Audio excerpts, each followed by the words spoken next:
Hi friends, நம்ம Zoology Simplified சேனல்ல competitive எக்ஸாம்ஸ்க்காக degree level zoology படிச்சுட்டு இருக்கோம். பிஜிடிஆர்பி நியூ சிலபஸ்ல இருந்து யூனிட் 10 பயோஸ்டாட்டிஸ்டிக்ஸ் பார்த்துட்டு இருக்கோம். பயோஸ்டாட்டிஸ்டிக்ஸ்ல இன்னைக்கு நம்ம பார்க்க போறது இன்ஃபரன்ஷியல் ஸ்டாட்டிஸ்டிக்ஸ்.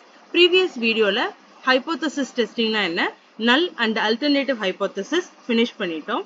இந்த வீடியோல levels of significance, degrees of freedom, errors இது மூணு தான் நம்ம பார்க்க போறோம். லெவல்ஸ் ஆஃப் சிக்னிஃபிகன்ஸ் அப்படிங்கிறது அதை எப்படி ரெப்ரசென்ட் பண்ணுவோம் அப்படின்னா சிக்னிஃபிகண்ட் அட் X% அப்படின்னு சொல்லுவோம். நான் இதை ஃபர்ஸ்ட் எக்ஸாம்பிள் சொல்லிடுறேன்.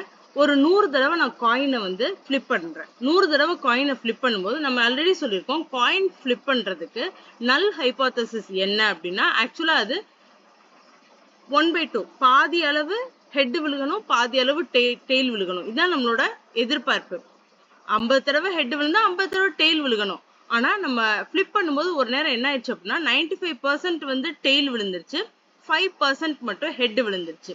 ஓகே, அந்த 5% என்ன பண்ணும், நல் ஹைபோதசிஸ் அவாய்ட் பண்ணிரும், ரிஜெக்ட் பண்ணிரும். இது ப்ரீவியஸ் வீடியோ பார்த்திருந்தீங்கன்னா உங்களுக்கு புரியும் எப்படி நல் ஹைபோதசிஸை அவாய்ட் பண்றது, அல்டர்னேட்டிவ் ஹைபோதசிஸை எடுத்துக்கிறது அப்படின்னு சொல்லி. அப்ப எத்தனை பெர்சன்டேஜ்ல நம்ம நல் ஹைபோதசிஸை எடுத்தோம் அப்படின்னா சிக்னிஃபிகண்ட் அட் 5%. 5 தடவை டெய்ல் விழுந்தது, 95 தடவை என்னதான் விழுந்தது, ஹெட் தான் விழுந்தது அப்படின்னு சொல்லி நம்ம பார்த்துக்கலாம். ஸோ அந்த எது மாறுதலா இருந்துச்சு, எது சேஞ்ச் ஆனிச்சு, சான்ஸ்னால என்னென்ன நடந்துச்சு அப்படின்றது சிக்னிஃபிகண்ட் அட் X% சொல்லி சொல்லுவோம். இதை டெசிமல்ஸ்லயும் நம்ம சொல்லலாம். 5% அப்படின்றது 5/100 அப்படிங்கிற 0.05 அப்படின்னு நம்ம சொல்லலாம். சிக்னிஃபிகண்ட் அதே மாதிரி சிக்னிஃபிகண்ட் அட் 1% அப்படின்னா p வேல்யூ லெஸ் தென் 0.01. எவ்வளவு தூரத்துக்கு இந்த சிக்னிஃபிகன்ஸ் கம்மியா இருக்கோ அந்த அளவுக்கு நம்மளோட எக்ஸ்பெரிமெண்ட் ரிசல்ட் ஸ்ட்ராங்கா இருக்குன்னு அர்த்தம். அப்ப லெவல் ஆஃப் சிக்னிஃபிகன்ஸ் 0.05 ஆர் 5% அந்த மாதிரி டெசிமல்லையும் எடுத்துக்கலாம், ஃபிராக்ஷன்லையும் எடுத்துக்கலாம். Degree of freedom, degrees of ஃப்ரீடம்ல நீங்க எவ்வளவு ஃப்ரீடம் உங்களுக்கு ஒரு சான்ஸை சூஸ் பண்றதுல இருக்கு அப்படின்றது இருக்கு. ஃபார் எக்ஸாம்பிள், நான் உங்களுக்கு ஒரு 5 மைக்ரோ ஆர்கானிசம் உங்களோட எக்ஸ்பெரிமெண்ட் கொடுத்துருக்கேன் அப்படின்னா ஒரு 5 பேர் நிக்கிறீங்க. மொதல் ஆளுக்கு டிகிரி ஆஃப் ஃப்ரீடம் அதிகம். அந்த 5ல இருந்து ஏதாவது ஒரு மைக்ரோ ஆர்கானிசமா அவங்க செலக்ட் பண்ணலாம். 2வது ஆளும் அதே மாதிரிதான், 3வது ஆளும் அதே மாதிரிதான், 4வது ஆளும் ஒரு 2 மைக்ரோ ஆர்கானிசம் இருக்கும், ஒன்னு அவங்க செலக்ட் பண்ணிட்டு போயிருவாங்க அவங்களோட எக்ஸ்பெரிமெண்ட்டுக்கு. 5வது வர்ற ஆளுக்கு ஃப்ரீடமே கிடையாது. இருக்கிற அந்த ஒரு மைக்ரோ ஆர்கானிசம் அவங்களோட எக்ஸ்பெரிமெண்ட்டுக்கு அவங்க செலக்ட் பண்ணி தான் ஆகணும். இதுதான் டிகிரி ஆஃப் ஃப்ரீடம். அப்போ நான் இப்போ ஒரு 5 நம்பர் கொடுத்துருக்கேன் பாருங்களேன், 8, 3, 9, 7, 2. இதுல இருந்து ஒரு 4 நம்பர் எடுங்க அப்படின்னா உங்களுக்கு எவ்வளவு டிகிரி ஆஃப் ஃப்ரீடம் இருக்கு அப்படின்னா 4 தான் இருக்கு. 4 தடவை நீங்க சூஸ் பண்ணலாம்.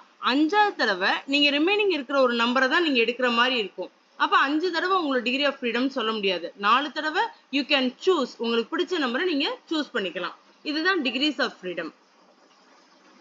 எரர், எரர்ன்றது நம்மளோட ஸ்டாட்டிஸ்டிக்ஸ்ல நம்மளோட கால்குலேஷன்ல கண்டிப்பா நடந்தே தான் ஆகும். அது நம்ம சாம்பிள் எடுக்கும் போதே கூட வேற ஒரு அமௌண்ட் லைட்டா டெசிமல் பாயிண்ட்ல நம்ம மாத்தி எடுத்துக்கலாம். இந்த மாதிரி ஒரு எரர்.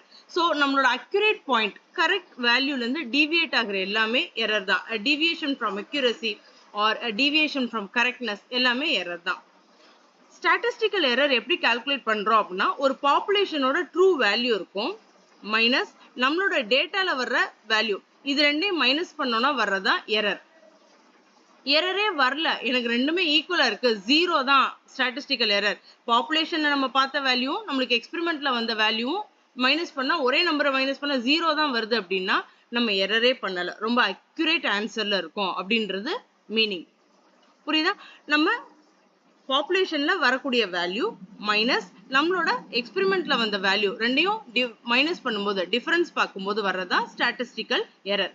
இந்த ஸ்டாட்டிஸ்டிக்கல் எரர் எவ்வளோ கம்மியா இருக்கோ அந்த அளவுக்கு நம்ம எக்ஸ்பெரிமெண்டோட கரெக்ட்னஸ், அக்யூரசி நம்ம பார்த்துக்கலாம். எரர் ரொம்ப ஜாஸ்தியா இருக்கு அப்படின்னா நம்ம எக்ஸ்பெரிமெண்ட்டை ரீடூ பண்ற மாதிரி தான் இருக்கும். Greater the error less representation of the population. ரொம்ப எரர் அதிகமாச்சு அப்படின்னா நம்ம பாப்புலேஷன்ல இருக்க எல்லாரையும் ரெப்ரசன்ட் பண்ணல, பயஸ் பண்ணியிருக்கோம், நம்மளுக்கு தேவையான சாம்பிளை மட்டும்தான் செலக்ட் பண்ணியிருக்கோம்னு சொல்லி அந்த எக்ஸ்பெரிமெண்ட்டை ரிஜெக்ட் பண்றதுக்கு சான்சஸ் இருக்கு. ஸோ எரர் எப்பயுமே கம்மி வேல்யூவா தான் இருக்கணும். எரர் ஏன் வருது அப்படின்னா நான் ஃபர்ஸ்ட் சொன்ன மாதிரி சாம்பிளிங் எரரா இருக்கலாம். நம்ம வந்து நம்மளுக்கு தேவையான ஆட்களை மட்டும் சாம்பிள் எடுக்கலாம். நம்மளுக்கு என்ன ரிசல்ட் வேணுமோ அதுக்கு தக்கனமான வேரியன்ஸ் பாப்புலேஷன்ல இருந்து மெம்பர்ஸை வந்து நம்ம செலக்ட் பண்ணலாம். அது சாம்பிளிங் எரர்.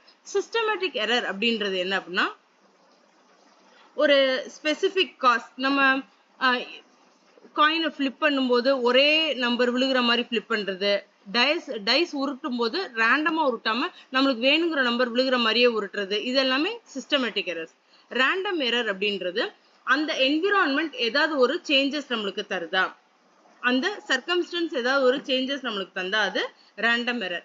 நெக்லிஜென்ட் எரர் அப்படின்றது வந்து சில நேரம் நம்ம டெசிமல்ஸ்ல வந்து பாயிண்ட்டுக்கு அப்புறம் 3 நம்பர் 4 நம்பர் வருது அப்படின்னா நம்ம ஃபர்ஸ்ட் இருக்க 2 நம்பரோட நிறுத்திப்போம். அல்லது டெசிமல்ஸே விட்டுட்டு ஹோல் நம்பரை வச்சு மட்டும் நம்ம சம் போட்டுட்டே இருக்கோம் அப்படின்னா அதெல்லாம் வந்து நெக்லிஜென்ட் எரர்ல வரும்.